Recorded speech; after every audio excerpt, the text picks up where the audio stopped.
Gold trusted gold buyers మీరు తాకట్టు పెట్టిన బంగారాన్ని విడిపించి ఈ రోజు ఉన్న మార్కెట్ ధరకు కొనబడను.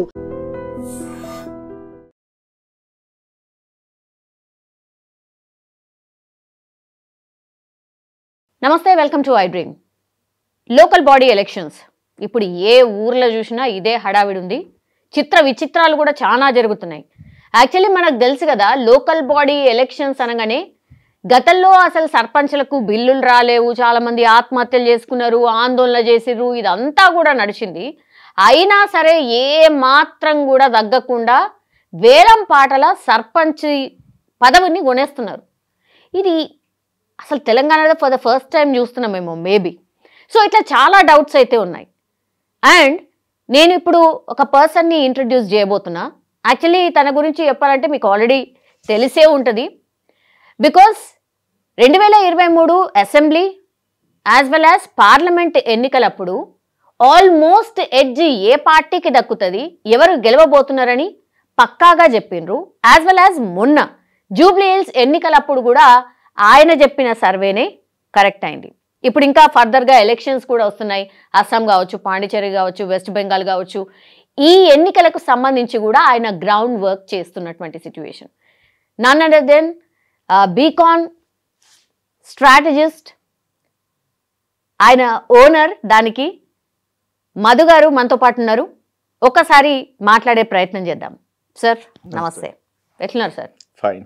ఐ థింక్ మీరు గ్రౌండ్లో చాలా వర్క్ చేస్తున్నట్టున్నారు ఇప్పుడు రాబోయే ఎలక్షన్స్కి సంబంధించి. కానీ తెలంగాణ మీరు ఎప్పుడు కూడా దీన్ని గ్రౌండ్ నుంచి అబ్జర్వ్ చేసిన వ్యక్తిగా, స్థానిక సంస్థల ఎన్నికలు వచ్చాయి కాబట్టి సార్ ఏంటి సార్ అసలు అర్థం కావట్లేదు.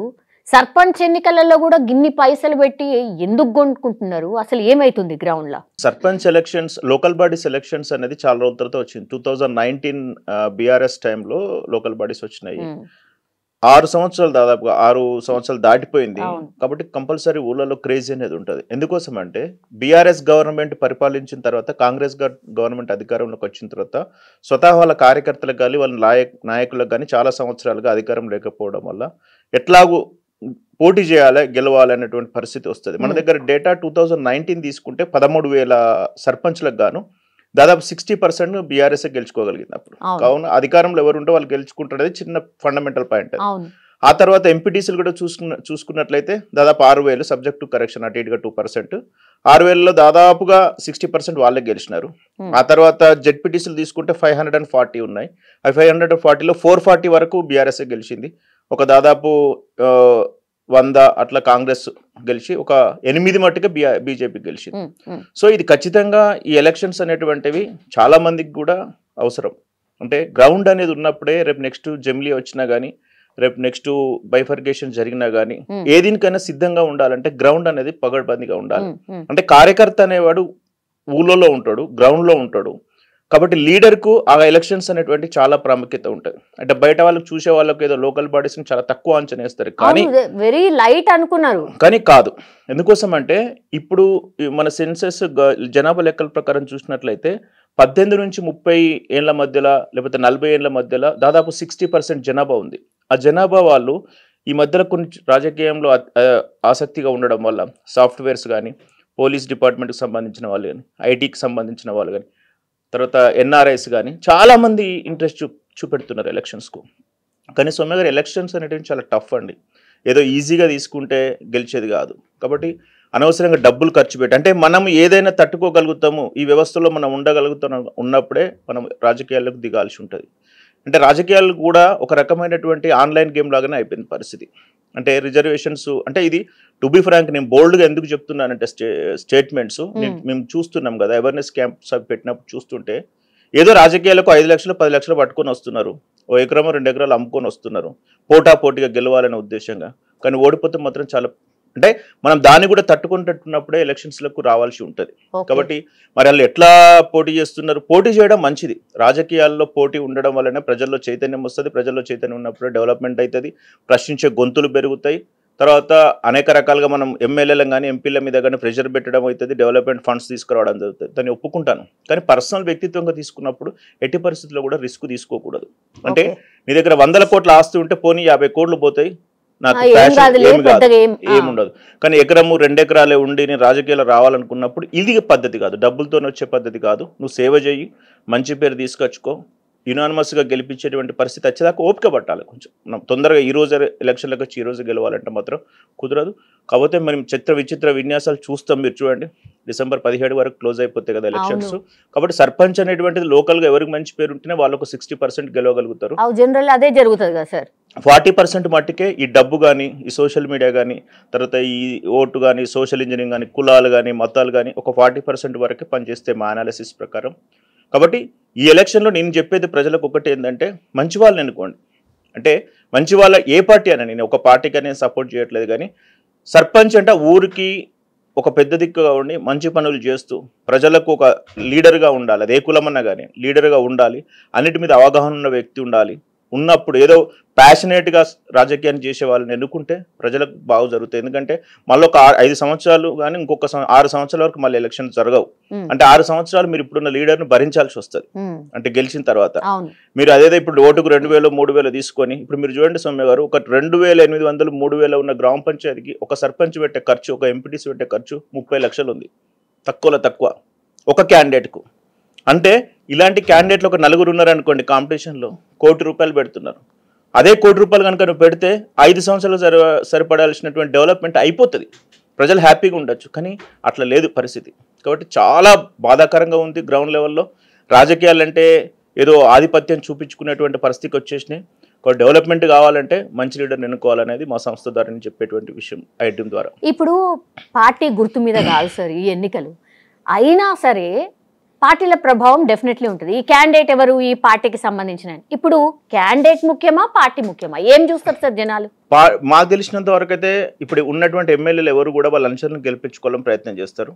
అనుచరులు మంచోళ్ళ చెడ్డోళ్ళ అనేది ఎప్పుడైనా ఒక లీడర్కు కింద అనుచరుడు ఎప్పుడు మంచోడు. ఎన్ని తప్పులు చేసినా, ఎన్ని కేసులు చేసినా, ఎంత అవినీతి చేసినా కానీ, ఇప్పుడు నేను ఒక ఎమ్మెల్యేను, నా కింద ఒక క్యాడర్ ఉన్నాడు, వాడు నా కోసం 20 ఏళ్ళ నుంచి కష్టపడుతున్నాడు, ఏదో చిన్న మిస్టేక్ చేసినాడు, ఆయనకే సపోర్ట్ చేస్తా.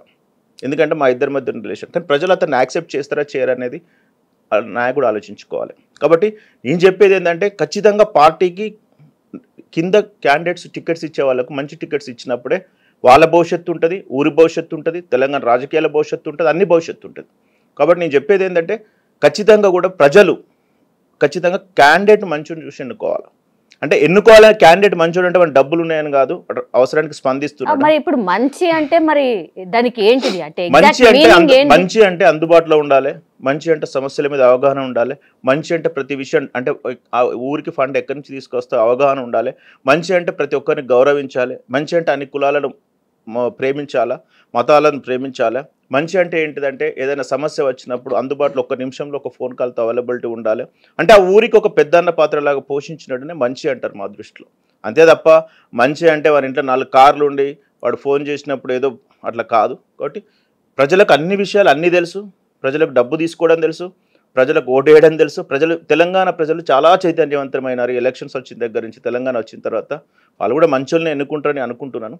కాకపోతే పార్టీలకు కూడా నేను చెప్పే సూచన ఒకటి ఏంటంటే, కొంచెం టికెట్స్ ఇచ్చేటప్పుడు కానీ సపోర్ట్ చేసేటప్పుడు కానీ కొంచెం నీట్గా, నిన్న సీఎం గారు కూడా పదే మంచోళ్ళని ఎన్నుకోండి, మంచి అంటే ఎందుకు పాయింట్ అవుట్ చేస్తున్నట్టు అంటే ఇప్పుడు ఆయన పార్టీ చెప్పట్లేదు, ఎవరి పార్టీ అయినా కానీ ఫస్ట్ లీడర్ను మంచిగా ఎన్నుకోవాలా అనేటువంటి సిస్టంలో చూడండి. ఎందుకంటే రేపు ఇవాళ ప్రభుత్వం ఇది ఉంటుంది, రేపు ఇంకొక ప్రభుత్వం వస్తుంది, కానీ అక్కడ ఉన్నటువంటి సర్పంచ్ కానీ లీడర్ అనేటువంటి మారడు. ప్రజలకు ఎప్పుడు పొద్దున్న లేస్తే వానముఖమే చూడాల్సిన పరిస్థితి వస్తుంది. కాబట్టి వాళ్ళని మంచిగా ఎన్నుకోవాలనేటువంటి ఉద్దేశంలో సీఎం గారు చెప్పుంటారు. అంటే అది మంచి కాల్. నాకు తెలిసినంత వరకు పొలిటికల్గా అదొక మంచి సిస్టమ్ అయితే చేస్తుంది. అంటే మా కాంగ్రెస్ వాళ్ళు మంచోళ్ళు ఏమనలే, మంచోడిని ఎన్నుకోండి అని అన్నాడు. అంటే మంచోడిని ఎన్నుకోవాలంటే ఖచ్చితంగా బాధ్యతగా మంచిని పెట్టాల్సిన పరిస్థితికి వస్తుంది. ఎన్ఆర్ఐలు వచ్చి పోటీ చేయడం ఏంది సార్, జాబులు వదులుకొని పోటీలో నిలవడం ఏంది సార్, ఏంది క్రేజ్ అసలు? సర్పంచ్కి కూడా గింతగానం ఉంటుందా, అర్థమైతలేదు. అంటే ఇప్పుడు సౌమ్య గారు ఎట్లుంటాయంటే, హైదరాబాద్ పటాన్ చెరువు కానీ లేకపోతే ఇక్కడ శంషాబాద్ కానీ పెద్ద విలేజ్ తీసుకున్నాం అనుకో, అక్కడ ల్యాండ్ రేట్లు ఎక్కువ ఉంటాయి. ఒక 5,000 ఉన్న విలేజ్ సర్పంచ్ అంటే ఆల్మోస్ట్ ఒక సగం ఎమ్మెల్యే కింద సమానం అవుతుంది. అంటే ఈ సోషల్ మీడియా వచ్చిన దగ్గర నుంచి మిగతా వాళ్ళకు ఇన్ఫ్లుయెన్స్ అయిపోయి రాజకీయాల్లో ఏదో ఉంది, నేను రాజకీయాలు సాధించాలి, రాజకీయాల్లో గెలవాలి, నేను చూపెట్టుకోవాలి, ఈ సోషల్ మీడియా ఇన్ఫ్లుయెన్స్తోనే చాలామంది పాలిటిక్స్కి వచ్చినారు, నేను ఒప్పుకుంటాను. కానీ అది మనకు నాలెడ్జ్ ఉండాలా, గెలవాలని ఎట్లుండాలా, కింద ఏంది అనేది తెలిసినప్పుడే వాళ్ళు లాంగ్ టైంలో సస్టైన్ కాగలుగుతారు. లేకపోతే సస్టైన్ కాలేరు. ఒక్కసారి వస్తారు, ఒకసారి ఎంతమంది రాజకీయ నాయకులను మేము చూసినాము. ఎన్ఆర్ఐ వాళ్ళు వచ్చి ఒక టర్మే గెలిచి మళ్ళీ టర్మ్ యూఎస్ పోయిన వాళ్ళని చాలా మందిని చూసినాం. రాజకీయాల్లో ఉండాలంటే ఫస్ట్ ఎంతో మంది ఎమ్మెల్యేలు మేము కాంగ్రెస్లో టీఆర్ఎస్లో చూసినాం. 20 ఏళ్ళ సంవత్సరం నుంచి. ఇప్పుడు ఒక ఎగ్జాంపుల్ చెప్తా సరే, అది బాధపడ్డ కేకే మహేందర్ రెడ్డి గారు లాంటి వాళ్ళు 140 ఓట్లతో కేటీఆర్ మీద ఓడిపోయారు. ఇప్పటికి స్టిల్ ఆయన ఎమ్మెల్యే కాలేకపోయినాడు. మక్కన్ సింగ్ లాంటి రామగుండం ఒక బీసీ నాయకుడు 20 ఏండ్ల నుంచి కొట్లాడడం రాజశేఖర టైంలో శాప్ చైర్మన్ అయ్యాడు. ఇప్పుడు 2025లో ఎమ్మెల్యే అయ్యాడు. అంటే చెప్తున్నానండి, రాజకీయ ఓపిక ఉండాలి కదా, ఎన్ని ఆటుబొట్లు తినాలి, ఎన్ని రకాలుగా ఓడిపోవాలి, ఎన్ని రకాలుగా బాధపడాలని గుండె బరివెక్కిపోవాలి. అట్లాంటి పరిస్థితి ఉన్నోడే రాజకీయాలు ఉండాలి తప్ప, రాజకీయాలు అంటే ఏటీఎం కార్డు పెట్టి నేను డబ్బులు తీసుకొని పోయి మళ్ళీ తర్వాత డిపాజిట్ చేసేది కాదు. ఎలక్షన్స్ అంటే ఒక రకమైన గేమ్ అయిపోయినాయి. రాజకీయ నాయకులు కూడా సస్టైన్గా ఎక్కువ కాలం ఉండాలంటే అర్థం చేసుకోవాలి. ఆర్టిఫిషియల్ ఇంటెలిజెన్స్కి 100 రేట్లు ఏదైతే ఉందో అది ప్రజాస్వామ్యం రాబోతుంది ముందు. ఓల్డ్ అవుట్డేటెడ్ ఉన్నటువంటి పొలిటీషియన్స్ కాలం చెల్లిపోతుంది. మీరు అబ్జర్వ్ చేస్తారు. అంటే ఐడ్రీమ్ ద్వారా ఎందుకు ఇట్లా బోల్డ్గా చెప్తున్నానంటే యువత అనేది చాలా ఉత్సాహం చూపుతుంది. అవును, ఎగ్జాక్ట్లీ. ఇప్పుడు 75% అండి 20 to 40 ఏజ్ బిట్వీన్ల వాళ్ళు 75% అంటే మామూలు విషయం కాదు. అసలు ఎప్పుడు చూడు సోషల్ మీడియాలో ఉండేవాళ్ళు ఇంత పెద్ద ఎత్తున పోటీకి ఎట్లా ఇంట్రెస్ట్ చూపిస్తున్నారో అర్థం కాలేదు సార్. అంటే ఇంట్రెస్ట్ చూపెట్టడం వేరు, రియల్ టైం వచ్చినాక మారకుండా ఉండడం వేరు. ఇప్పుడు నేను కూడా చాలా మంచిగా ఉంటాను పొలిటికల్గా రాకముందు, కానీ వ్యవస్థలోకి వచ్చిన తర్వాత మనల్ని కూడా మ్యానిపులేషన్ చేయడానికి చాలామంది చూస్తారు. కాబట్టి పూర్తి స్థాయిలో అవగాహన ఉండి, పూర్తి స్థాయిలో నాలెడ్జ్ ఉన్నప్పుడు, పూర్తి స్థాయిలో మొత్తం వ్యవస్థ మీద అవగాహన ఉన్న వాళ్ళే సస్టైన్ కాగలుగుతారు రాజకీయాలు. లేకపోతే సస్టైన్ కాలేరు. రాజకీయాలు అనేటువంటి మనం అనుకుంటాం కదా, చాలా ఈజీ అనుకుంటాం. ప్రపంచంలో అత్యంత క్లిష్టమైన ఏంటంటే రాజకీయం చేయడం. వారి జీవితంలో పొద్దున 6 గంటల నుంచి లేస్తే పడుకునే వరకు డియోలో పోషించాలి. ఆత్మగా ఏది ఉండదు, అంటే నిజాయితీగా ఏది ఉండదు. అన్ని రకాల అబద్ధాలు, అన్ని రకాల యాక్షన్స్, అన్ని రకాల అంటే ఒక తెలుగు ఇండస్ట్రీలో 24 ఫ్రేమ్స్ ఎన్నో ఉంటాయి కదా మొదలదా, అన్ని 24 ఫ్రేమ్స్ చేసినప్పుడే నిజ రాజకీయాలకు కూడా వర్తిస్తుంది. రాజకీయ మేకప్ వేసుకొని వెళ్ళిపోతారు ఆర్టిస్టులు, కానీ పొలిటీషియన్ నిత్య జీవితంగా యాక్షన్ చేయాలి. సిచ్యువేషన్ పరంగా యాక్షన్ చేయాలి. ఒకసారి ఆనెస్ట్గా ఉండాలి, ఒకసారి భయంగా ఉండాలి, ఒకసారి కోపంగా ఉండాలి. ఎన్నో రకాలుగా ఉంటాయి వేరియేషన్స్. కాబట్టి ఇప్పుడు నాకు తెలిసినంత వరకు ఈ ఎలక్షన్స్ను తెలంగాణ ప్రజలు కనుక బాగా ఉపయోగించుకొని ఉన్నటువంటి 6,000 మంది ఎంపీటీసీలను కానీ, 540 మంది జెడ్పీటీసీలను కానీ, తర్వాత 13,000 మంది గ్రామ పంచాయతీలను కనుక చూసుకుంటే, మంచిగా ఎలక్ట్ చేసుకుంటే నెక్స్ట్ వచ్చే గవర్నమెంట్ ఏదైనా పెద్ద ప్రాబ్లం ఏమి ఉండదు. ఎందుకంటే మేము లాస్ట్ టైం చూసినప్పుడు మంచి సర్పంచ్లు గెలిచినారండి, చాలా అభివృద్ధి చేసినారు. అయితే ఒక్కొక్కసారి డబ్బులు రాకపోతే వాళ్ళు జేబులోకి వెళ్ళి కూడా డబ్బులు పెట్టి వాళ్ళు కుదువ పెట్టేసుకొని ఖర్చు పెట్టిన సందర్భాలను. ఎందుకోసం అంటే అట్లాంటి మంచి లీడర్స్ కూడా ఒక 30% మేము అబ్జర్వ్ చేసినాం అనాలిసిస్లో. వాళ్ళకి ఇప్పటివరకు బిల్లులు రాలే, వాళ్ళు మళ్ళీ పోటీ చేస్తుండ్రా. విషయం ఏంటంటే నిరుత్సాహంగా గురై అసలు చేయొద్దు అనేటువంటి పరిస్థితుల్లో వాళ్ళకి వెళ్ళిపోయారు. వాళ్ళ పక్క వాళ్ళకి కూడా అదే చెప్తున్నారు, లాస్ అవుతారు నాయన, బిల్లులు రావు, పరిస్థితి క్రిటికల్గా ఉంది అని. అయినప్పటికీ ఎవడైనా అనుభవిస్తే కానీ బాధ తెలుస్తుంది కదా, వస్తున్నారు, రావాలి, అది మంచిదే. వచ్చినాక తెలుస్తుంది పరిస్థితి ఏంది అనేది. కాబట్టి ఎక్కువ మంది పోటీలో ఉంటే ఎక్కువ రాజకీయ చైతన్యం వస్తుంది. అది మాత్రం పక్కా. ఇప్పుడు ఒక గ్రామానికి సపోజ్ 50 లక్షలు నిధులు వచ్చినాయి సార్. వాళ్ళు 1 కోటి రూపాయలు ఖర్చు పెట్టిన తర్వాత దాన్ని ఎట్లా రాబట్టుకోవాలనే చూస్తారు కదా ఇన్ జనరల్లీ. మరి వేలం పాట వాడుతుండ్రంటే దాని మీనింగ్ ఏంది? సౌమ్య గారు, పాతకాలం అయిపోయిందండి. ఇప్పుడు ఏదైతుందంటే సాచురేషన్ పాయింట్కి వచ్చేసింది. డబ్బులు పుట్టడం అనేది అసాధ్యం. రాజకీయాల్లో డబ్బులు సంపాదించడం అంటే తెగి అన్ని వదిలేస్తే సంపాదించవచ్చు. ఒక గ్రామ పంచాయతీ 50 లక్షలు పెట్టి మీరు రాసి పెట్టుకోండి, ఎవరినైనా అడగండి. 50 లక్షల రూపాయలు ఒక సామాన్య గ్రామ పంచాయతీలో నువ్వు ఖర్చు పెడితే 50 లక్షల రూపాయలు వస్తాయని ఎవడైనా ఉంటే నా దగ్గర తీసుకురాని నేను చెప్తాను. ఎంత అవినీతి చేసినా ఎంత చేసినా నీకు ఫండే రాదు అక్కడ. ఇప్పుడు నీకు 2 కోట్ల ఫండ్ వస్తుంది అండి 5 సంవత్సరాల పేరు మీద. నీకు పద్దులు రాయాలి, నీకు ఇక్కడ వార్డు మెంబర్లు ఉంటారు, నీకు ఒక అధికారి ఉంటాడు. ఎన్ని తీసుకుంటావు? తీసుకోలేవు, అట్లా సంపాదించలేవు. అదేదన్నా నువ్వు బయట ప్రెస్టేజ్కో, షోకేజ్కో, లేకపోతే ఉన్న 10 ఎకరాలకో డిమాండ్ పెరగడానికి దానికో, అంటే ఒక వాళ్ళ కులంలో, వాళ్ళకు మతంలో, వాళ్ళ దాంట్లో ఒక గౌరవంగా మెందడానికి నీ కోసం నువ్వు 50 లక్షలు పెట్టుకుంటున్నావు తప్ప, నువ్వు పెట్టిన డబ్బులు నీకు రావాలంటే అట్టి పరిస్థితుల్లో రావు. అదే ఏదైనా చుట్టుపక్కల ప్రాంతాల్లో ఉన్నటువంటి వాళ్ళు ఏదైనా ల్యాండ్ రేట్లు పెరగడమో, లేకపోతే ఏదైనా సెటిల్మెంట్ రియల్ ఎస్టేట్ అయితే అది ఒప్పుకుంటా, అదొక 30% ఉంటుంది. కరీంనగర్ లాంటి, మహబూబ్ నగర్ లాంటి ప్రాంతాల్లో, ఖమ్మం లాంటి ప్రాంతాల్లో, మారుమూల ప్రాంతంలో నువ్వు 50 లక్షలు ఖర్చు పెడితే నీకు ఎక్కడొస్తాయి? రావు. కాకపోతే బయటికి చెప్పుకోలేడు, లోపల మింగలేడు, 5 ఏళ్ళు మాత్రం సర్పంచ్ కంటిన్యూ, ఆ పదవి హోదా గౌరవం అయితే దక్కుతుంది. అంటే తెలియకనే సగం మంది పోటీ చేస్తురా సార్? మరి డబ్బులు పెట్టి 50 లక్షలు అంటే ఓటుకు 2000 3000 ఇచ్చి ఎలక్షన్లో పోటీ చేస్తారు అనేది ఓన్లీ గెలవడానికి కోసమే తప్ప, ఇప్పుడు నేనున్నా అండి, నా బడ్జెట్ 2 లక్షలు, 2 లక్షలలో నాకు మంచిగా పేరు తెచ్చుకొని 500 ఓట్లు పడితే చాలని అనుకుంటా. నేను గెలిచినట్టే, ఎందుకంటే ఫస్ట్ టైం కాబట్టి గెలిచినట్టే. తర్వాత నెమ్మదిగా పోవాలి. అంటే నేను 2 లక్షలు పోయినా కానీ సంపాదించుకోగలుగుతా అని రిస్క్.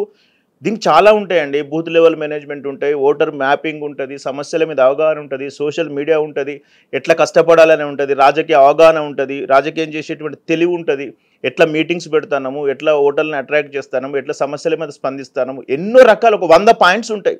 అవన్నీ తెలియకుంటే 40 లక్షలు పట్టుకున్న తనకి ఎమ్మెల్యే కాలేరు. కాబట్టి నిలబడాలి, ఇది గేమ్, కానీ దాన్ని మనం రిస్క్ పోవద్దు. ఒకవేళ మనం ఓడిపోయినాక కూడా మనం ఎట్లా సస్టైన్ అవుతానో ఆలోచించుకొని ముందుకు పోతేనే ఈ ప్రస్తుత రాజకీయాల్లో ఉంటాం. మహా మేధావులు 100 కోట్లు పెట్టిన వాళ్ళు ఓడిపోలేదా ఎలక్షన్స్లో? చిన్నగా రూపాయి డబ్బులు పెట్టకుండా కూడా గెలిచిన వాళ్ళ దగ్గర కూడా మా లిస్ట్ ఉన్నది. 25 ఏళ్ళ లోపు ఉన్నటువంటి ఎమ్మెల్యేలు కాలేదా ఈరోజు? వాళ్ళని రేపు నెక్స్ట్ అవుతారా? వాళ్ళ సమస్యల మీద అవగాహన లేకపోతే ఇవాళ ఇప్పుడు ఓపెన్ ఛాలెంజ్ చెప్తున్నాం, 30 ఏళ్ళ లోపు ఉన్న ఎమ్మెల్యేలు మన అసెంబ్లీలో ఎంతమంది లిస్ట్ తీయండి. వాళ్ళ ప్రోగ్రెస్ కార్డ్స్ మా దగ్గర ఉన్నాయి. వాళ్ళు గెలుస్తారా గెలవరని మాకు తెలుసు కదా. అంటే అవకాశం వచ్చినప్పుడు ఉపయోగించుకోవాలి, కానీ ప్రతిదాన్ని డబ్బుతో ముడిపెట్టి ప్రజల దగ్గరికి పోకూడదు. ప్రతిదాన్ని అంటే 1 to 1 ఓటర్ టు ఓటర్ దగ్గరికి వెళ్ళి సమస్యలను ఐడెంటిఫై చేసి వాళ్ళని సాల్వ్ చేసి అంటే వాళ్ళే గెలిపిస్తారండి. 5,000 తీసుకొని హుజరాబాద్ లాంటి ఎలక్షన్స్లో 6,500 రూపాయలు తీసుకొని ఇటల్ అయిందని కానీ గెలిపేలేదా? డబ్బులు ఒక 10% హైప్ వరకే పనిచేస్తాయి, బోల్డ్గా చెప్తే. రాజగోపాల్ రెడ్డి గారు డబ్బులు పంచలే మునుగోలులో, కొంతవరకే వంచిండు, మిగతా వాళ్ళు ఎక్కువ వంచారు. ఎంత తేడాతో ఓడిపోయారు? 10,000 తేడాతో. అంటే చెప్తున్నా, మన బలం ఉండాలి, మన మంచితనం ఉండాలి, మన సేవ చేసే దృక్పథం ఉన్నప్పుడే మన రాజకీయాల్లో సస్టైన్ కాగలుగుతాం తప్ప ఒకటే మ్యానుఫ్యాక్చర్ పట్టుకుని వస్తే మాత్రం కుదరదు. సర్పంచ్ అనగానే సార్ పదవి ఒక్కటే చూస్తున్నారా? నిజంగా అసలు సర్పంచ్ యొక్క విధులు ఏంది అనేది ఎంతమంది సర్పంచ్ పోటీల్లో చేస్తున్న వాళ్ళకి తెలుసు సార్? సర్పంచ్ విధులు అనేది అంటే కాదు, మీరు చూస్తాం కదా సర్పంచ్కు ఏం కావాలి నిలబడాలంటే అన్న దానికి కూడా ఒక సోషల్ మీడియాలో వస్తుంది. ఇదే కాకుండా కొంతమంది స్ట్రాటజిస్టులు బయలుదేరారు, నేను సర్పంచ్ నిలబెట్టి గెలిపిస్తా. అవును, ఎగ్జాక్ట్లీ, అది కూడా చూసినాం సార్. అది పాసిబుల్? అరే నవ్వొస్తుంది, వాడు సర్పంచ్ 40 ఏళ్ళ నుంచి ఆ ఊళ్ళో పుచ్చి పెరిగిండు, వాని నువ్వు గెలిపించేది ఏందని అడుగుతా క్వశ్చన్. ఇప్పుడు మీరు ఒక 40 ఏళ్ళ నుంచి మీ ఊళ్ళో ఉన్నారండి, సౌమ్యారెడ్డి గారిని వచ్చి నేను గెలిపిస్తారా? మీరు మంచోళ్ళు అయితే గెలుస్తారు, మీరు మంచోళ్ళు కాకపోతే ఓడిపోతారు. దానికి స్ట్రాటజిస్ట్ ఏం చేస్తాడు? సరే ఎమ్మెల్యేని గెలిపించినావు, లేకపోతే ఎంపీని గెలిపించినావు, తర్వాత అంటే వేరే జనాభా వేరా వేరా దాని ఇప్పుడు నవీన్ యాదవ్ గారికి మన ఎలక్షన్స్ లో వర్క్ చేస్తాం, మేము స్టార్టింగ్ చెప్పినాం 9%తో గెలుస్తారు. మాకు స్పష్టమైన అవగాహన ఉన్నది, మేము డేటా అనాలిసిస్ వర్క్ చేసుకున్నాం. ఎవరు నమ్మలే మమ్మల్ని, ఈవెన్ కాంగ్రెస్ పార్టీ కూడా నమ్మలే మమ్మల్ని. ఈడోడు పిచ్చోడు 9% లెక్క పట్టుకొచ్చుకున్నాడు అని చాలా మంది కామెంట్ చేసి అపహేళన చేసి నవ్వీరు కూడా. కానీ రేపు డబ్బాలు ఇప్పిన తర్వాత 9% వచ్చింది. అది నువ్వు సర్పంచ్ చెప్పగలుగుతావా? చెప్పలేము. ఎందుకు చెప్పలేము అంటే సర్పంచ్ ఎలక్షన్స్ అనేది డిఫరెంట్. వానికి ఫస్ట్ సర్పంచ్ గెలవాలంటే కరెంట్ బిల్ కట్టాలి, పన్నులు కట్టాలి, వానికి ఒక బ్యాంక్ అకౌంట్ ఉండాలి, వాడు అక్కడ స్థిర నివాసం ఏర్పాటు చేసుకోవాలి, వానికి సెంట్రల్ గవర్నమెంట్ ఫండ్ ఎట్లా వస్తుంది, స్టేట్ గవర్నమెంట్ ఫండ్ ఎట్లా వస్తుంది, ఎమ్మెల్యేతో ఎట్లా మంచుకుంటే ఫండ్స్ వస్తాయి, ఇవన్నీ బాధ అయ్యింది, ఏ పని చేస్తే పేరు వస్తుంది, ఏ పని చేయకపోతే పేరు రాదు అనేది మొత్తం అవగాహన ఉన్నప్పుడే సర్పంచ్ అవుతాడు. అంతే తప్ప ఈ మధ్యలో వచ్చినట్టు సోషల్ మీడియాలో వాట్సాప్లలో చూస్తాం కదా స్టేటస్, వానికి ఎనుకో పాట వేస్తారు, ముందర వీడు నడుస్తాడు, వీడు హీరో అయిపోతాడు, వీడు సర్పంచ్ అయిపోతాడు. అట్లా రాదు, అట్లా వర్కౌట్ కాదు. దయచేసి ఇది ఎవరైతే చూస్తున్నారో దీని గురించి ఆలోచించండి. కాబట్టి స్ట్రాటజిస్టులు, సర్వే చేసేటోళ్ళు ఇవన్నీ కూడా లోకల్ బాడీస్కు పనిచేయవు. అంత కొంత పనిచేస్తే జెడ్పీటీసీ ఎలక్షన్లకు పనిచేస్తే కావచ్చు, ఎందుకంటే కొంత 15 ఊర్లు 20 ఊర్లు ఒక జెడ్పీటీసీ 540 కాబట్టి చేయగలుగుతాం. కానీ నేను ఇవాళ చూసిన చాలా దాంట్లో మేము సర్పంచ్లను తయారు చేస్తాం, మీరు తయారు చేసేయండి, నాయకుడిని ఆడే తయారు ఎట్లా గెలవాలని చెప్తాం. అది తప్పు అండి. అంటే నేను చెప్పేది ఏంటంటే అవగాహన శిక్షణ తరగతులు ఏర్పాటు చేసినామంటే ఒప్పుకుంటాం. అంటే రాజకీయ చైతన్యము, రాజకీయ నాయకుని తయారు చేయాలంటే ఏ విధంగా ఉండాలి, అందులో ఒక 50% మంచి 50% స్ట్రాటజీస్ చెప్తే ఓకే. అంతే తప్ప వాని దగ్గర పోయి వాని డబ్బులు నీ దగ్గర పెట్టుకొని డబ్బులు ఇట్లా వంచు అట్లా వంచు వాని నువ్వు చెప్పేది ఏముంది? బీసీ వాళ్ళం కొను, ఎస్సీ వాళ్ళం కొను, ఈడబెట్టు, సోషల్ మీడియా పెట్టు, 2000 వంచు, 1000 వంచు, ఇదే కదా చెప్పేది. అదే పనికొస్తుందా? రూపాయి పనికిరాదు. కాబట్టి దయచేసి నేను చెప్పేది ఒకటే, డబ్బులు చాలా జాగ్రత్తగా ఖర్చు పెట్టుకోవాల్సి ఉంటుంది. పోయిన తర్వాత బాధపడితే ఏమీ రాదు. ఎందుకంటే యువత అనేది రాజకీయాల వైపు వస్తున్నది. మన పూర్వ రాజకీయ నాయకులను కూడా దగ్గర కూడా పోయి కూర్చుండి వాళ్ళు ఏ రకంగా బాధపడ్డారు, ఎవరైనా ఏ పార్టీ అయినా సంబంధం లేదు. ఇంత పెద్ద నేషనల్ మీడియాలో మీరు చెప్తే నమ్మరండి, లెక్కలు చెప్తే బాధపడతారు. 8 మంది జెడ్పీటీసీలు ఉన్నారు బీజేపీకి ఈరోజు. 2019లో ఛాలెంజ్ చేస్తా బీజేపీ వాళ్ళకు. 2019లో వాళ్ళు గ్రౌండ్ లెవెల్కి గెలిచిన జెడ్పీటీసీలు ఎంతంటే బిలో 10. 200 మంది ఎంపీటీసీ గెలవలే. అంతా కొడితే సర్పంచ్లు ఒక 200 మంది 300 మంది గెలవలేదు. ఇలా 8 మంది ఎంపీలు అయ్యారు, 8 మంది ఎమ్మెల్యేలు అయ్యారు. మరి గ్రౌండ్ స్థాయిలో తయారు చేసుకోవాలి కదా. అది కనిపిస్తుందా సార్? అంటే పార్టీలో నిజంగా నా కార్యకర్త ఉన్నాడు, వీళ్ళకి ఏదో చేయాలా, ఏదైనా సంథింగ్. అదే మేడం నేను చెప్పేది ఏంటంటే, పార్టీలు అయితే మనం గెలవడం కాదు, కార్యకర్తలను గెలిపియాలి. కార్యకర్త మన కోసం కష్టపడ్డాడు. ఇప్పుడు సౌమ్య గారు 2 లక్షల జాబులు ఖాళీ ఉన్నాయి, రాసి పెట్టుకోండి. రేపు ఎవరైనా మీకు ఏమైనా ఫోన్ చేస్తే నా దగ్గర పంపించండి. 2 lakhs పొలిటికల్ జాబ్స్ వేకెన్సీస్ ఉన్నాయి. వార్డు మెంబర్లు, కోఆప్షన్ మెంబర్లు, ఉప సర్పంచ్లు, సర్పంచ్లు, ఎంపీటీసీలు, జెడ్పీటీసీలు, మా వ్యవసాయ మార్కెట్ కమిటీ చైర్మన్లు, తర్వాత సింగిల్ విండో చైర్మన్లు, తర్వాత ఇంకా వ్యవసాయ మార్కెట్ కమిటీ డైరెక్టర్లు, ఇంకా ఇక్కడికి వచ్చిన కోఆప్షన్ మన కార్పొరేషన్ చైర్మన్లు, 2 లక్షల మంది రాజకీయ నాయకులు కావాలి తెలంగాణలో. అంటే రాజకీయ నాయకులకు ఇప్పుడు పాత తరం ఒక 30% వెళ్ళిపోతుంది. ఎవరైతే 65 years ఏజ్ ఉండి ఇన్యాక్టివ్ ఉన్న వాళ్ళు కూడా నెక్స్ట్ ఎలక్షన్లో గెలవరు, రాసి పెట్టుకోండి. అంటే అంత వేకెన్సీ ఉంది, అంత పొటెన్షియల్ ఉంది, అంత ఫ్రీక్వెన్సీ ఉంది, అంత బ్లాక్ ఉన్నప్పుడు మనం నేర్చుకొని రావాలనేది నేను సలహా ఇస్తున్నా. ఇప్పుడు సివిల్స్కు కాంపిటీషన్ ఉంది తెలంగాణ రాజకీయాల్లో కరెక్ట్గా లెక్కేసుకుంటే. కానీ ఫస్ట్ వాడు 25 ఏళ్ళు రాగానే నేను మైథిలి ఠాకూర్ లెక్క ఎమ్మెల్యే కావాలని వస్తున్నాడు. వార్డ్ మెంబర్ అయితే తప్పేం లేదు కదా, ఉప సర్పంచ్ అయితే తప్పు లేదు కదా, సర్పంచ్ అయితే తప్పు లేదు కదా. ఇప్పుడు 128 మంది మున్సిపల్ చైర్మన్లు అవసరం. ఇప్పుడు మున్సిపల్ కార్పొరేషన్లు ఉన్నాయి 128. 6 పెద్ద మున్సిపాలిటీస్ 128 ఉన్నాయి, 6 మున్సిపల్ కార్పొరేషన్లు ఉన్నాయి. జిహెచ్ఎంసీలో 200 వార్డులు పెరుగుతున్నాయి. ఎంత అవకాశం ఉందండి గెలవాలంటే. ఎమ్మెల్సీలు ఉన్నాయి. రేపు పొద్దున బైఫర్గేషన్ అయితే 153 పెరుగుతుంది సంఖ్య. ఇవన్నీ కౌంట్ చేసుకొని మనం ఎక్కడ ఫిట్ అవుతాం, మనం ఎక్కడ నాలెడ్జ్ తక్కువ ఉంది, మనం ఏడ డెవలప్ కావాలా ఆలోచించుకోవాలి. ఎవడు నేర్చుకునే పరిస్థితులు లేడు, ఈజీగా రావాలి, ప్లగ్ అండ్ ప్లే కావాలి, గాల్లో రావాలి, గాల్లో గెలవాలి, బాధపడద్దు, ఫస్ట్ టైం రావాలి, గెలిచి వెళ్ళిపోవాలి, అడ కూర్చోవాలా, ప్రజలు అని చుట్టూ తిరగాలి. కుదరదండి, అవన్నీ అయిపోయినాయి. ఇక్కడ నుంచి వచ్చేది ఏదైనా తెలంగాణ ప్రజలు చాలా జాగ్రత్తగా పద్ధతిగా ఆలోచించే ఉంటారు. ఎందుకంటే ఈ సోషల్ మీడియా చేయబట్టి ఎంతమంది రాజకీయ నాయకులు అయితే నేర్చుకున్నారో అంతకంటే డబ్బులు ప్రజలు కూడా నేర్చుకున్నారు. మీరు ఓంగానే చెప్పేస్తాడు వీడు ఎక్కడ తప్పు చేసిండు, ఎక్కడ రైట్ చేసిండు, వీడు ఏ తప్పు చేస్తాడు, నెక్స్ట్ డే పొద్దున్న నువ్వు ఏం చేస్తావు అనేది కూడా ప్రజలు చెప్పే పరిస్థితిలో ఉన్నారు. ఉన్నప్పుడు నీ నాటకాలు నడవవు, మనం అప్డేట్ కావాలి, మనము కొత్తగా ఆర్టిఫిషియల్ని పట్టుకొని పోవాలి. కాబట్టి చాలా ఉంటుంది సౌమ్య గారు, మన సమయం తక్కువ ఉంది కాబట్టి ఇట్స్ బిగ్ సబ్జెక్ట్. అందుకనే మేము ఎప్పుడు కూడా లెర్న్ నేర్చుకుంటాం. మా దగ్గరికి మా టీంలో పనిచేసే వాళ్ళు ఐఐటి వాళ్ళు ఉంటారు, ఆర్ఈసీ వాళ్ళు ఉంటారు, మంచి కింద 60 ఏళ్ళ ముసలైన చదువునాడు కూడా మాకు స్టాటిస్టిక్స్ పనిచేస్తాడు. కాబట్టి ఇది అంత పెద్ద సబ్జెక్ట్, మేము అందుకనే రీసెర్చ్ అని పెట్టుకుంటాం. ఆల్వేస్ నేర్చుకున్నప్పుడే రేపు పొద్దున వచ్చే వాళ్ళకు కూడా చెప్పే అవకాశం ఉంటుంది.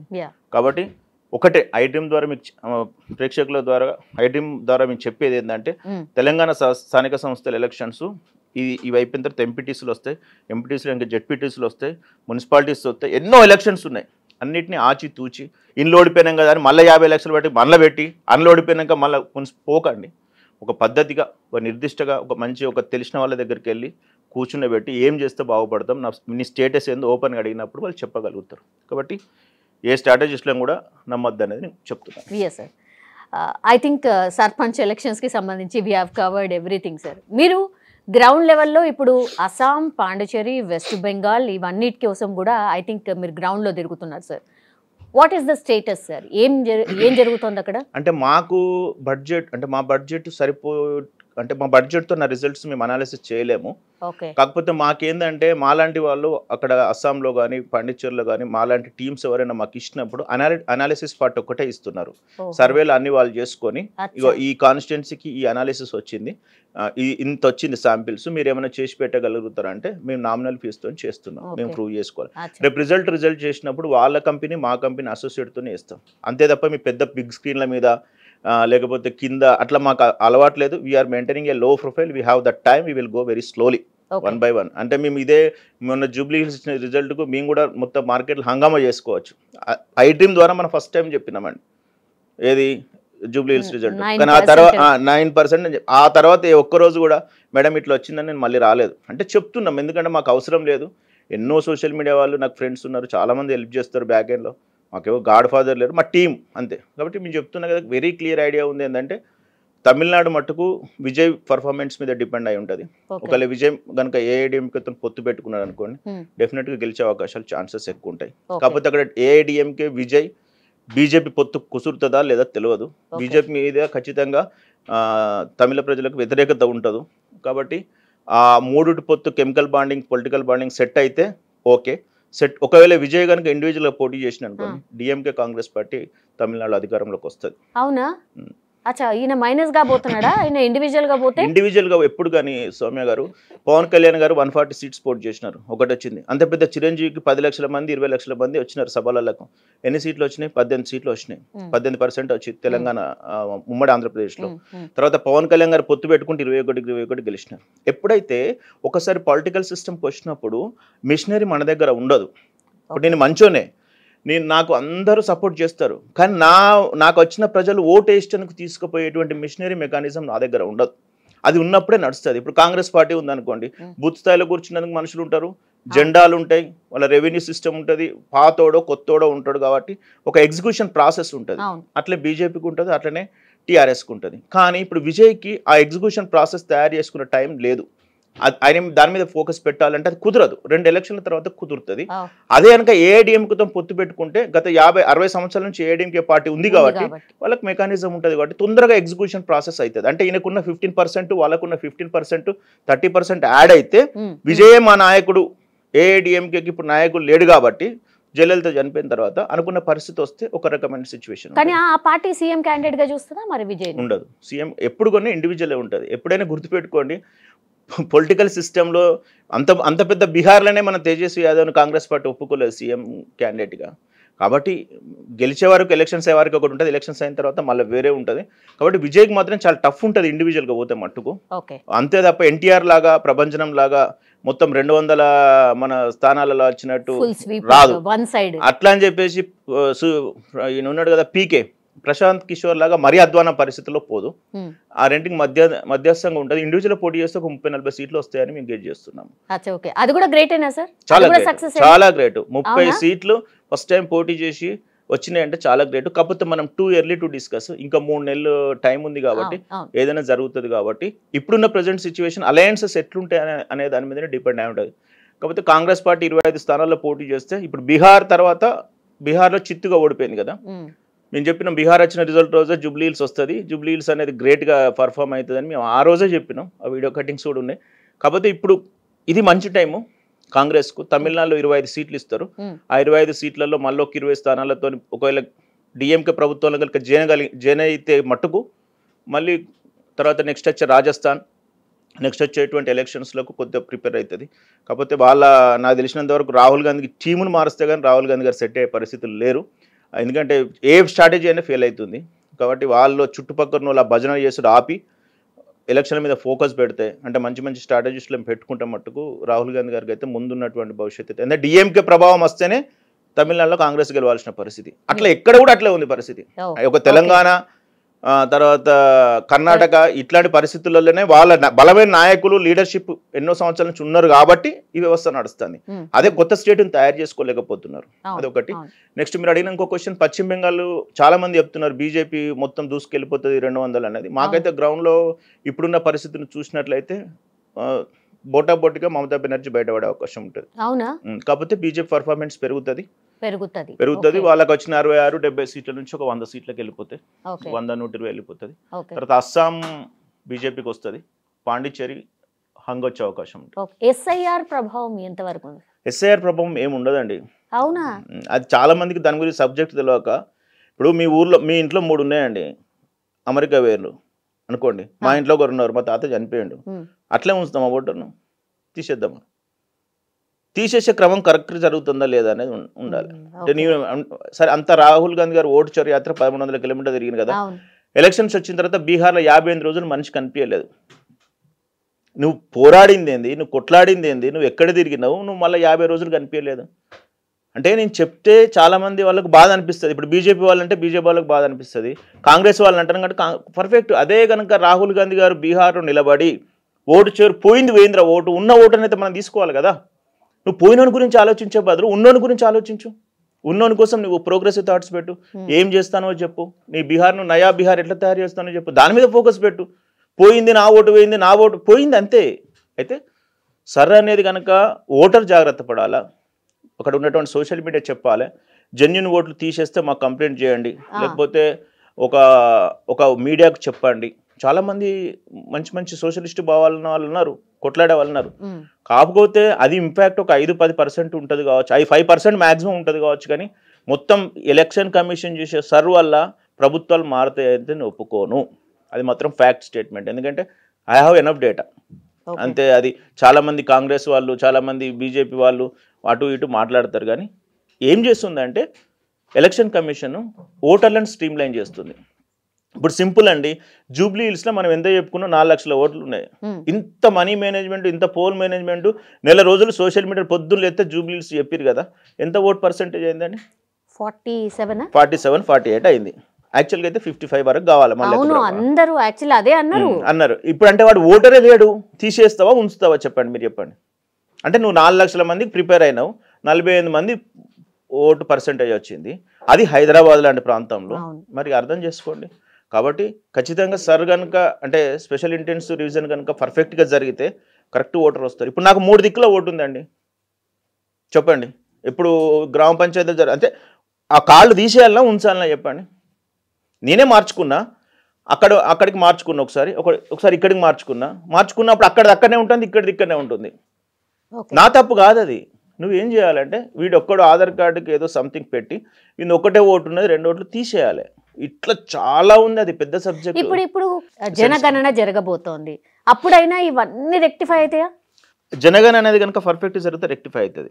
అంటే దాంట్లో కూడా డౌట్ ఉందా? ఇప్పుడు లేదు, అట్లేం లేదు. ఎందుకంటే సెన్సస్ అనేది పర్ఫెక్ట్గా ఉంటుంది. ఆ లెక్కల బట్టే పథకాలు వస్తాయి, ఆ లెక్కలను బట్టే రాష్ట్రాలకు నిధులు వస్తాయి, ఆ లెక్కలను బట్టే భౌగోళికంగా జరుపుతుంది, దాన్ని బట్టే మనకు బైఫర్గేషన్ జరుగుతుంది. కాబట్టి నాకు తెలిసినంత వరకు జనాభా లెక్కల మీద కొంతవరకు ప్రజలకు విశ్వసనీయత ఉంది. అది మాత్రం ఫ్యాక్ట్ జరగాలి. అది జరిగేటప్పుడు మీలాంటి సోషల్ మీడియా వాళ్ళు కూడా కరెక్ట్గా చూసుకోవాలి, మీడియా వాళ్ళు కూడా కరెక్ట్ ఫోకస్ చేస్తే అక్యురేట్గా 2026 స్టార్ట్ అయ్యి 27కి ఎండ్ కాబోతుంది. Long process, 1 year. అయితే ఈ సర్వాలు కూడా మరి 10 రోజులు 5 రోజులలో చేయలేరు. వాడు 5 రోజులలో ఎట్లా తీసేస్తావు ఓట్లను? దాన్ని కూడా లాంగ్ డ్రైవ్ పెట్టాలా. లాంగ్ డ్రైవ్ పెట్టి పర్ఫెక్ట్ గా ఫిల్టర్ టు ఫిల్టర్, బిఎల్ఏలు అంటాం కదా, బూత్ కమిటీ వాళ్ళ లీడర్స్, అధికారులు ఇంటింటికి పోయి పర్ఫెక్ట్ డేటాబేస్ లో మెయింటైన్ చేయాలి. వీళ్ళంతా అకస్మాత్ చేయడం తప్పే, సేమ్ టైంలో అది చేయడం వల్ల మంచిగా ఉంటుంది. అది జరిగిన ప్రాసెస్ ఎట్లుంటుంది అనేది కొద్దిగా మనకు అనుమానం. కానీ పూర్తి స్థాయిలో ఇంట్లోకి వెళ్ళి 10 ఓట్లు 20 ఓట్లు తీసేసి రోడ్ల మీద కూర్చున్నటువంటి పరిస్థితి అయితే నేను చూడలేదు బీహార్లో కానీ కలకత్తాలో కానీ. ఇది ఒక మంచి పరిణామమే సార్ అనేది. ఇప్పుడు జమిలీ ఎన్నికలు రాబోతున్నాయా సార్? జమిలీ ఎన్నికలు నాకు తెలిసినంత వరకు రాకపోవచ్చు. అవునా? బైఫర్గేషన్ అయితే మన జరుగుతుంది. ఎందుకంటే జమిలీ ఎన్నికలతో చాలా కష్టం ఉంటుంది అండి. దీని మీద చాలా మందికి సబ్జెక్ట్ తెలియదు. మీరు ఎన్ని ఓట్లు వేయాలి తెలుసా? మీరు ఎమ్మెల్యేకి వేయాలి, ఎంపీకి వేయాలి, ఎవడన్నా మున్సిపాలిటీ అయితే మున్సిపాలిటీకి వేయాలి. వాడు ఒక్కోటే చక్కగా వేయరాదు. మీరు కరీంనగర్ లాంటి ఎమ్మెల్సీ ఎలక్షన్ తీసుకుంటే 50,000 ఓట్లు చెల్లని గ్రాడ్యుయేట్స్ 50,000 ఓట్లు చెల్లని ఉన్నాయి. అట్లాంటి నువ్వు 3 పెట్టినావు అనుకో, వాడు ఎమ్మెల్యేకు ఎంపీకి ఆ పక్కకున్న లోకల్ బాడీస్కి తెలియక వాడు దేనికి ఏను కొడతాడో తెలియదు. అసలు ఏ పరిస్థితి నాకు తెలిసినంత వరకు జమిలీ ఎలక్షన్స్ ఉంటే నేషనల్ పార్టీకి కొంచెం లాభం ఉంటుంది. It's a very big subject. కాకపోతే జమిలీ ఎలక్షన్స్ వస్తే నేషనల్ పార్టీస్కు కొంత లాభం ఉంటుంది. ఎందుకంటే లోకల్లో ఉండి సెంట్రల్లో ఉంటుంది కాబట్టి రెండు అక్కడ గుర్తు కనిపే కొద్దిసేపు ఆలోచిస్తాడు, వీడిక్కడ ఇది కనిపేక ఆలోచిస్తాడు. అంతా కన్ఫ్యూజన్లో ఉంటుంది. కాబట్టి మహిళా రిజర్వేషన్ బిల్ ఒకటి ఖచ్చితంగా పక్క వస్తుంది, బైఫర్గేషన్ వస్తుంది. అందుకనే చెప్పిన చాలా మంది లీడర్లు తెలంగాణకు అవసరము, ఇంక్లూడింగ్ మహిళలు కూడా. దయచేసి ఆ సోషల్ మీడియాలో ఆపి ఆ పాటలు పెట్టుకుంటూ ఆపేసి నిజమైన రాజకీయ క్షేత్రంలోకి వచ్చి ప్రజలకు ఏం కావాలో ఆలోచించుకున్న వాళ్ళే లీడర్లు తయారవుతారు. అవకాశాలు ఉన్నాయి, అవకాశాలను ఎవరైతే సద్వినియోగంగా ఉపయోగించుకుంటారో రేపు పొద్దున తెలంగాణకు భవిష్యత్తు లీడర్లుగా తయారవుతారు. ఇది ఈరోజే ఎందుకు నేను పెట్టాల్సి వచ్చిందంటే తెలంగాణ గ్రామ పంచాయతీ ఎలక్షన్లలో మంచి వాళ్ళని ఎన్నుకోవాలనే కాన్సెప్ట్లో ఇవంతా సబ్జెక్ట్ తీసుకురావడం జరిగింది. థ్యాంక్ యూ అండి, thank you you, so madam. Much, thank you. And for more videos, Please subscribe to iDream. Please subscribe to iDream. Please subscribe iDream. And please subscribe to iDream. For more videos, subscribe to iDream. please like, share and subscribe to the channel. Congratulations, iDream. Subscribe to iDream. Subscribe to iDream. So subscribe to iDream Media. iDream ki iDream team andarki huge congratulations. Please subscribe iDream Media. Please subscribe to iDream. Subscribe iDream. Please subscribe to iDream. iDream అంటే నా కళల ఛానల్ను subscribe చేసుకున్న నోరు తిరుగుతలేదు, మీరైతే గంట గుర్తు కొట్టండి. For more such videos, please subscribe to iDream. Subscribe to iDream. Please subscribe to iDream. Please subscribe iDream Media. Please do subscribe to iDream. Please subscribe to iDream Media. For best entertainment and information, please subscribe iDream. And don't forget to subscribe to iDream.